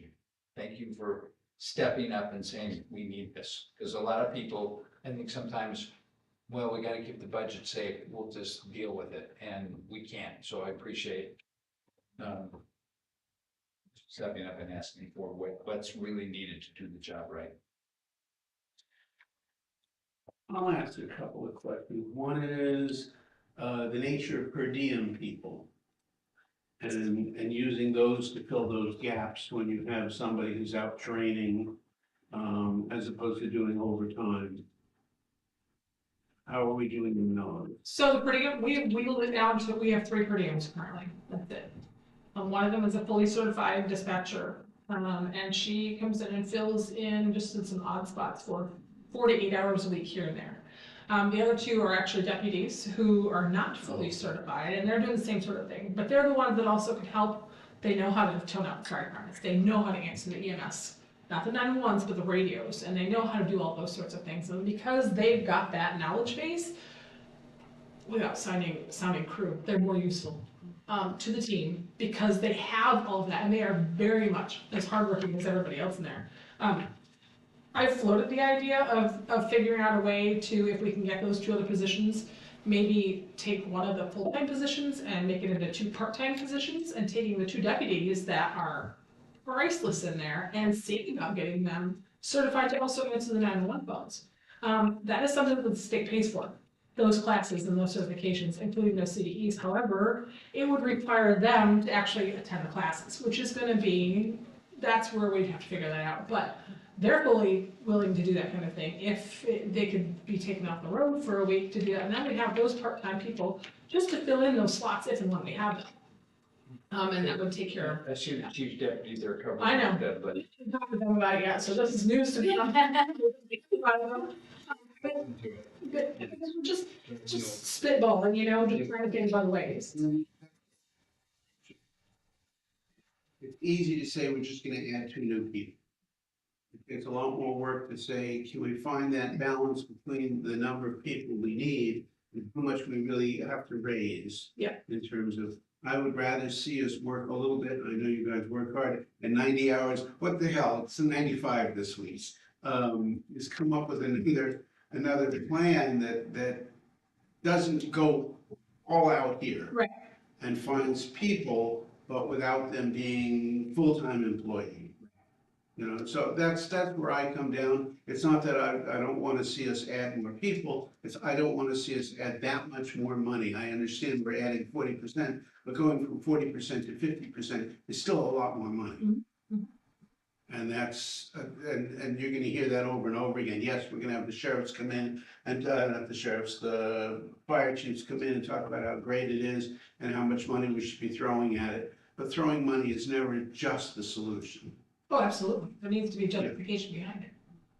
So, and then I had a couple of other questions is, one of the things we saw as we were working through the problems with the communications was a lot of other counties were in dire straits and either contracting, subcontracting out to other places. Are we almost at the point where we can start thinking, if we're gonna add more people, should we be making ourselves available to suburbs of Bangor? Or wherever it's gonna be, that we should be using our system and our people who do have some downtime. And if we're gonna add a 4th person on a shift, great, how do we pay for that? By contracting with other towns or counties. Already something I've also mentioned to Amber months ago, actually, with hearing with some of the issues that some of the surrounding counties, even not directly surrounding, but outside counties are having issues with it. And I can tell you right now, in this day and age, it is 100% an option that we can handle because I lived in Idaho and I worked in Alaska, and I did that remotely. So, not saying that our people will be remotely, but it is Right. absolutely one of those things that we can do with a distance. How do we get Lincolnville back? I talked to Bob Coons about that today. You know, I mean, that kind of thing. We've had other towns that were part of the system that dropped out. Yeah. Because we had the problem and they wanted some security. And if Waldo County is now having some of those same problems, and we figured a way, you figured a way to get around, maybe we should be looking at what else we can do. Yeah, those are definitely some options that we have because the ability for us to have a CAD-to-CAD sharing is there so that we can see their calls, they can see ours, and maybe even keep their center, but us sort of contract staffing it, if that makes any sense. I mean, there's the options are endless because there's technologies on our side. When you bring up technology, there is a whole movement, I guess, inside, because I don't follow these things, he follows these things. I just hear things in the air, about using some form of AI as phone answering systems to get those first phone calls and then sort of funnel them in the right direction. So when it comes to the phone systems, that's where my hands are tied, sort of. The 911 system is something the state pays for. We're not even allowed to touch it. As a matter of fact, last week we had one of our keypads. It's like a telephone keypad, but it actually operates our telephones. It's part of the state 911 system that they've purchased and installed. The cord came unhooked. It was a telephone cord, basically, came unhooked. We're not allowed to plug it back in. The state has to come in. We are not allowed to touch any of the inner workings of any of their equipment. And so any of the 911 calls that are coming through, that is not an option for us. We cannot do that. Our admin lines are a whole different story. However, the admin lines, those are one of those things that if 911's ringing, 911 gets answered first. Not to say that an admin line couldn't be an emergency, because there are people who call in and say, I think I'm having a heart attack, but I didn't want to bother you, because it happens, but if it's a big enough deal, they'll have to call 911. So I don't see that happening here. I can tell you that it is a thing. I know for a fact that it's called Jeffcom, it's in, near the Denver area in Colorado. With COVID, they ended up having to figure out what they were gonna do, and they have a call handling system that is handled completely by, remote workers that don't work on site. They have a setup in their office, they handle all of the admin lines. They also have an app that they actually created, and it integrates with their CAD. Their CAD provider helped them get it so that they can have non-emergency calls. People are actually going on the app, and like ordering a pizza, reporting non-emergency things. And they have a person, one of those remote people, who is seeing those calls as they come in and kind of triaging them and saying, oh, that looks like an emergency, and putting the call in so the people that are actually in the center can dispatch it out, and otherwise taking the other stuff away from all of the emergency clutter. So there are so many options and so many things. I don't know that AI is going to do anything for us, only because of the 911 system is the biggest place where it would be handy, and that's not something that the state. The 911 system we have now has an AI component to it, and the state hasn't turned it on yet, so. Great, thank you. Other questions, anything else? We can drag this out longer if we want. Only 20 more minutes. Thank you. You're welcome, and I still encourage you guys to come and hang out with us, ask questions, see what we do. Like Commissioner Ratner's been there from time to time. By all means, the door is open whenever it's convenient, because we're always there. Great, And they know. thank you.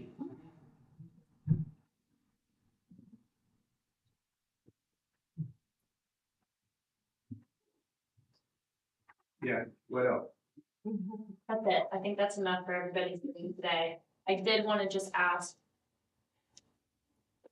what would you like to see from here? I obviously want to give the three time with this to develop any additional questions. I don't know if we want to have another special meeting or host something on March 17th, if that's enough time, or if you want to think about it, and then we can, whatever time you need, because I anticipate this budget process will be off soon.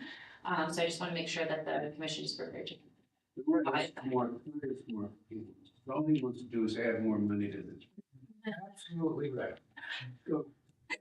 For me, it'll be helpful to see, I mean, we had really good summaries today, which was, I enjoyed, so sorry, Ed, but I liked it.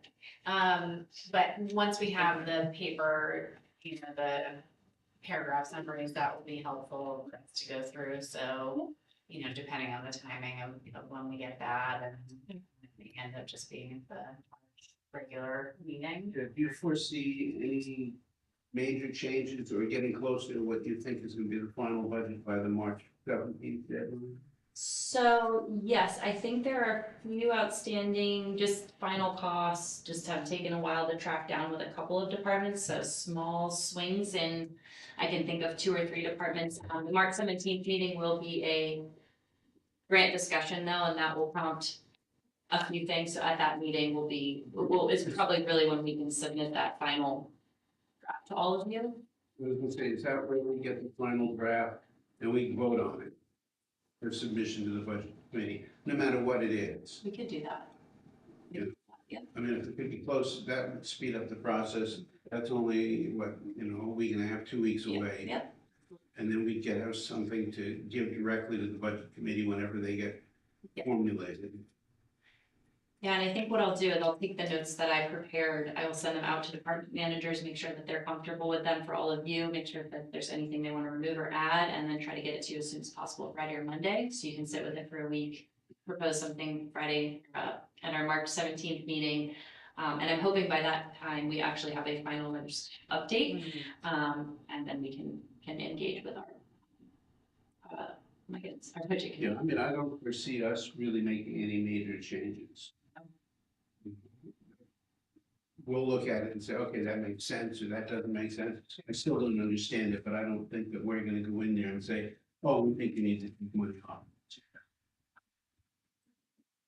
Yeah, we could provide some background, and then we can kind of reconvene as the March 17th meeting if we address anything. I think we can have agenda as needed. And then what we can. Do you think, I'll look at Kathy, do you think we'll be closer to closing out 25 at point, or do you think that's gonna take a while? By March 17th. Yeah.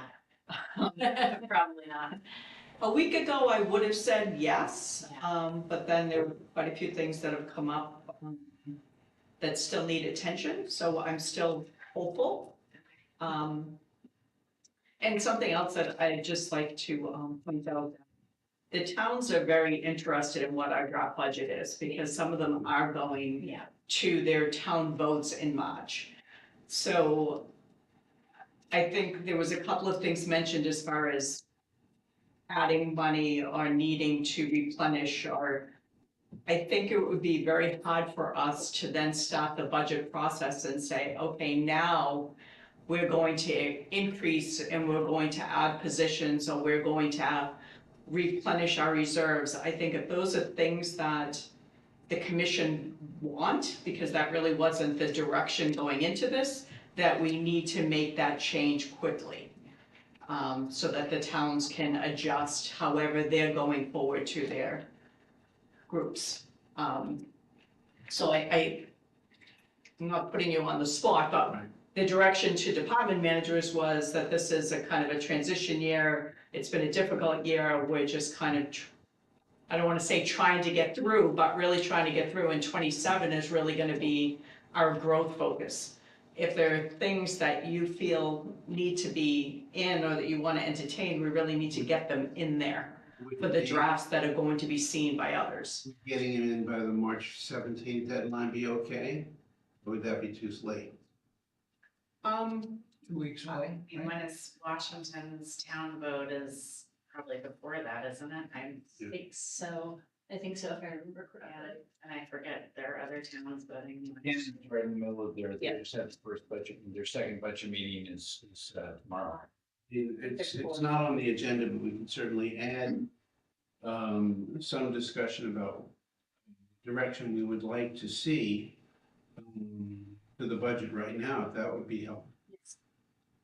I think there's only two things on the table. One is adding 2 new people to the communications, and the other is adding a officer or more to the sheriff's. Already in the communications, yeah. Yes. Yeah. But the patrol was not, wasn't, yeah. So the budget, this draft budget now has the 2 people. Yes, the budget, You know what they have, never mind, I take that back. yes, the That's draft in the- budget you have. Okay, so we can't do anything for that. Just be unless you are opposed to that, yes. And Be outvoted, so I think we'll just sort of let that go, if it's there in the budget. then as far as the which I think, I know Jess and I work very closely anyway, and I think this is just part of what we discuss all the time. Yeah. About cost savings, what does this look like? Is 2 people on this year, does that make sense? What if they're trainees? So we will continue this discussion. But I don't see anything really changing there, so I guess control is the thing. If what we wind up doing is because of the budget committee or because of something, it goes down, then nobody's gonna complain except that we've overtaxed them slightly. But One the question I other, have, it's an impossibility to add money is what. Yes, we do not want to add anything. Yeah. Yes. one question I have, if Jess is able to take one of the positions and make 2 part-time for the 2 deputies, that would reduce a lot of the insurance and costs like that, if it's a part-time positions and they're covered by, wouldn't it? Wouldn't that reduce the cost a little bit? I don't know that it's gonna reduce it much, only because they're still gonna be working, they're still gonna have to pay for that girl, that kind of thing. And also, they, even though they're not making per diem money, they still make a little bit more than. Because here's the other part too, when they are in there, if there's a law enforcement call that just requires a phone call and there's deputies or whatever on duty busy with other things, they'll handle those calls too. So that's one other, so we can't exactly bring them down to a dispatcher rate. Yeah. Um, Okay. so yeah. I think it'll be- I forgot that they get their for sheriff rate. Yeah. They actually made a note to look at that, because when they they're over there, they're making overtime rates. Not because they've already worked. But they've already worked their 40 hours, so they are eligible for overtime. It's just not an automatic overtime. Oh, I thought they were getting their own time. And you have to pay if it's over 40 or over 80, so, I made a note to look at that, so I'm not sure whether there will be savings, but I think you should have the information for when you're making whatever decision you're making. So the question then is, do we want to add 1 or 2 officers to the sheriff's departments? In the proposed budgets that will come to us? And that would be, I hate to say it, I'm gonna use the round number that was given to me before, $250,000 for 1, or probably, we'll just round it off, what the hell, 500,000 for 2. I can say I've had a conversation with the sheriff about it. And he said, wish list, he'd like to have 8 more deputies to really cover it. And if you could get 2 a year would be appropriate, but he said I could easily do 1 a year. And I think that's 2 would be nice to do, but I think 1 would be a good start. I know it's not the same budget, but I kind of want to see how everything with corrections shakes out before we make any new decisions about new staffing. I just think there are too many unknowns there to be adding at this point.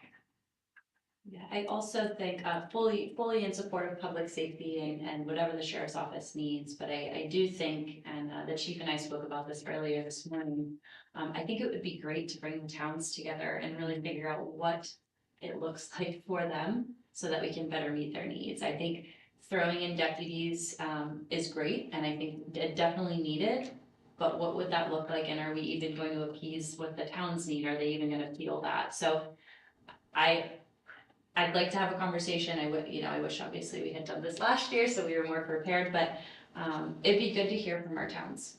And it'd be good to hear what their needs are and who needs what, and is it contract, is it more patrol deputies, and get a little bit more public input on what that looks like before we throw things out there. And again, that's no disrespect to our sheriff's office, but. That can't happen before we need to have numbers for them. Correct.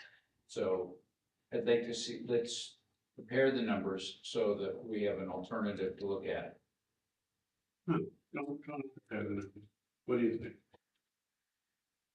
Because it's prepared, that becomes the budget. Yeah, I don't need to see the number. I mean, I know, I don't want to add it this year. yeah, I'm not interested. I only think following up what you just said. I have said this time and time again, the government works best when it works slowly. The deliberative nature of what we're supposed to be doing is, I know we've been talking about this for a long time, but that's what we do, is talk about things and then work through the issues. I think your point about what does corrections really cost is a good one, but it's a separate department. I think we all know that, but it is part of the same. I just think that your point of what do the towns really want, let's come up with a plan that they're willing to support. If we get them saying, we know we need 2 new officers and we are willing to eat the money, is different than us saying, we're gonna provide you 2 officers because we know that's what you want. And I know that the sheriff has done a really good job going out and doing outreach to the towns where he's had that conversation. But I think we need to do it on a county-wide basis, not just on the sheriff talking to the towns. So just for clarification, so when we get to the budget committee level, is it possible that they could potentially try to add a position? They can do anything they damn well want. Well, I'm saying as far as like this budget year has been sort of a different year, we'll call it that. So the mechanism is still in place for the budget committee to if they choose, if they hear from their constituents and they feel they want to add, They can do they that. can still make that recommendation. They absolutely can do that. They can add things, subtract it, add a lot more. Kathy's point is, they can do it, we just may not have the money right away. It may take us a year before we get around to having the money, where we can reapportion the money in next year's. Because the towns, they're, because the problem is, we've missed a budget cycle by missing October, November. So we're a half a year behind, and because everybody else's budget cycle is different than theirs, they can pass that budget, that doesn't mean the money's gonna be there. And, But and there still was a prudently, we may not spend it just because it's, Mechanism allocated. is in place for Yeah. that still, that's what they choose. Doesn't the budget committee not have a say from a personnel perspective?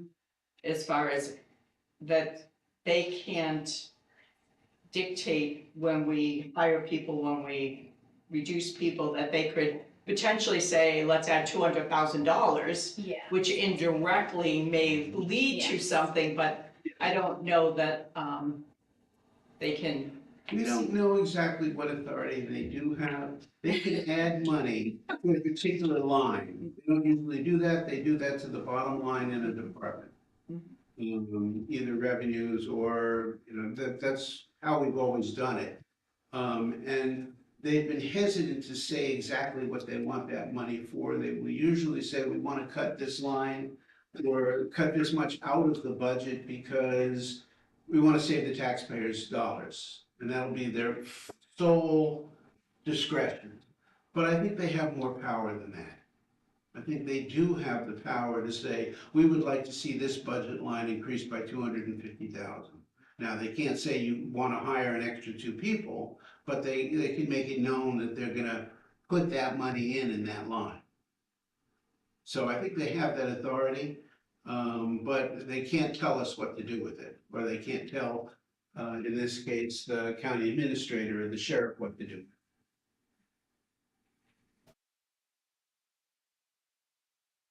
And they tell them where to stick it. So those are gonna go in next. Yes, like that. But those are dollar bills. Anything else? Anything else? Can I just clarify, so at this point, we're not adding any additional other than the 2 dispatchers, which aren't even a higher date until August. And there was the mention of replenishing some of the reserve accounts that we have depleted or have not built up.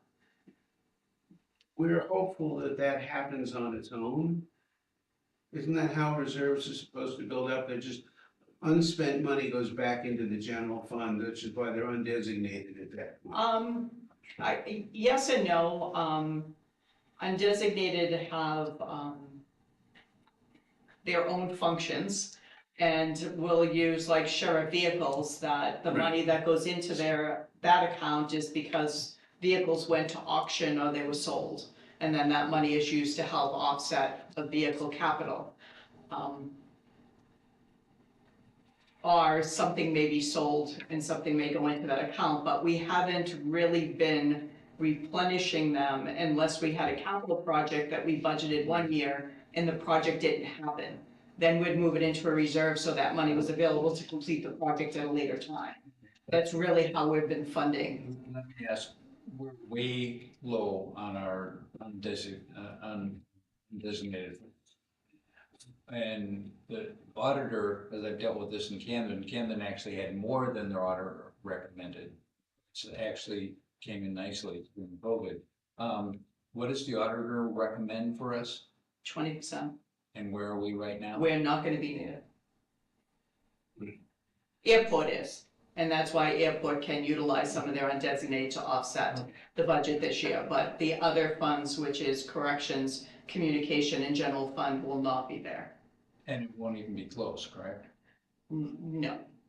Okay. So I think we need to build that back up, and we really won't have the opportunity to fund reserve accounts from what we're presenting now, unless it's project driven and we don't do the project and we just move it forward in order to do the project at a later time. it's nice to hope that there'd be some funds that we don't use, but it's not very likely. We do have some, budgets that will come in under for 25, but we also have some that are over for 25, so. And we also reduced our undesignated going into this budget year to offset our 25 budget. So I'd like to see some money oriented towards the undesignated and reserve wherever we need, so we're at least within striking distance of where, and the auditors don't recommend it just because they like to recommend things. It's important, and I think being underfunded is very difficult. I'd also like to see, if I can't recommend that we have a budget for the sheriff's department to add another person, I'd like to see the sheriff's department send it in. Do they have the ability to do that at this point? There's been a lot of discussion going into 26, and we had actually drafted costs for 4 positions when we went through the first revision, the first go-around of this budget. And then when things became a little bit challenging, a little difficult, a little unusual, at that point, the direction seemed to be that we need to kind of stay a status quo. And address that in 27. We also had a lot of change at corrections. We had some reduction in headcount there, so it was also not looking to then add headcount somewhere else. There's been a lot of discussions. So I don't want to give the impression that the sheriff hasn't discussed that, because it has been discussed. There were figures drafted for that. And I think he's trying to do the best, but when the sheriff says to me, you know, to be the staff that I would like to have to do the job properly, I would need 8 more deputies.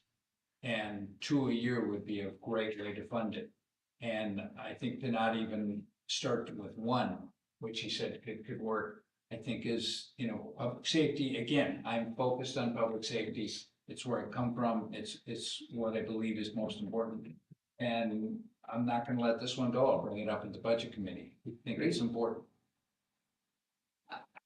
And I don't want to appear argumentative, I'm just trying to kind of outline. You're giving the facts, I understand. Yes, and we're in a challenging year because the towns are going for their votes, and we're presenting a budget to them, and then if we come forward 3 months later and the budget is much higher than what we presented now, I think that does not look good, that does not look well on the county, so I think we either need to choose I to move understand. forward or to delay till 27. And that's why I suggested that we actually have a possibility of them looking at the possibility of it now, instead of waiting for our meetings to go through. But that's just me.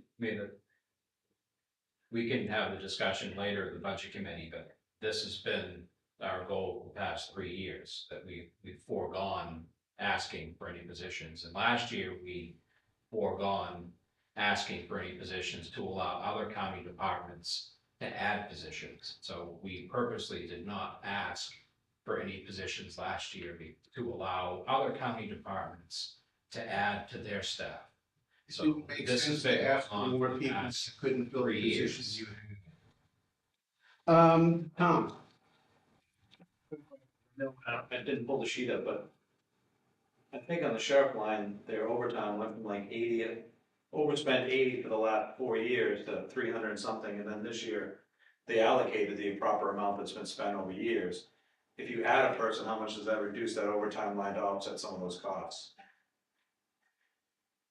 And I know you can't give it to me now, but in a sense of, And it's a very good question. because again, if you've been understaffed and you're paying overtime to cover that, how much that can be sucked in, so it may not be a great as hit as you think, if that overtime line can be reduced, if it's already allocated in this. Except for the expenses of bringing on a new person. Right, so it's like 250, you know, I have 100 and something. Oh, but anyway, it's just a point. Keep working on those numbers. Take that into account, but over time, we'll see. Yeah, and I'll throw out the last note that there's a ton of support from you. Yeah. But I've also received just the complete opposite. We don't, right, so I think it's bigger. And people are not happy about the increase, and 40% increase of communications is enormous. Yeah. And I think we have to pick our battles here, and, unfortunately, like, one year, one department gets it, and the next year, another department gets it, and I wish it weren't that way, and I wish we could fully fund what it really costs to run this county. But the taxpayers are not prepared for that. I also think by the time we make it through this process and then open up a position and then hire it, which is why we dated till August, so we're talking about 4 to 5 months of having a position. So there, you can argue it either way all day, right? And I think it's. And before you know it, we're gonna be working on the 27 budget. Correct. And we get to have this whole conversation again, and that's right around the corner. And I know that doesn't cover the next, 9 months, but, But towns are concerned with these numbers. That's right. These percentages. That's right. That's what I've received feedback from. So I think we'll wrap it up as quickly as we can, whatever that looks like. I'm not gonna sway either way, but let's wrap it up so that they know what to expect. Yeah. And if we can do that by March 17th and just let them know that that's when we'll have the most final, and I think that's a good communication to provide to them. And I will work with the sheriff, chief, and captain and kind of figure out what that looks like. And if there is enough justification, right, let's bring that forward. If there are letters, if there are conversations that have been had that I'm not aware of, let's talk about that. The other thing is, I just want to acknowledge the work that department heads have done to get to this budget. And I know it's been a lot of compromise across the departments, and I personally am really grateful that you all have done that work. And I am very conscious of what we ask being really disruptive to the harmony that you have been able to create during a really stressful time. So I don't want us to be asking for things that are gonna start pitting you all against each other in any way. I think that the best and most important thing is that this county works as a team and we figure out how to move everything forward to the best of our ability within a responsible budget that the taxpayers can digest. Anything else? Motion for adjourn? We are scheduled for another meeting March 17th. Yes, Is that it? it's not our typical meeting date, we No, pushed it a because- week, yes. Because some people are gonna be away. We'll have lives, Yeah. All sorts of trouble today. yes, Always, okay, I'm gonna be creating trouble in April, so. yes. Actually, a few of our department managers will as well, oh, we're on vacation, here we go. Appreciate your input, appreciate the work that everybody does. And if there's nothing further, we'll call the vote. All those in favor of adjournment? Any in favor, no vote.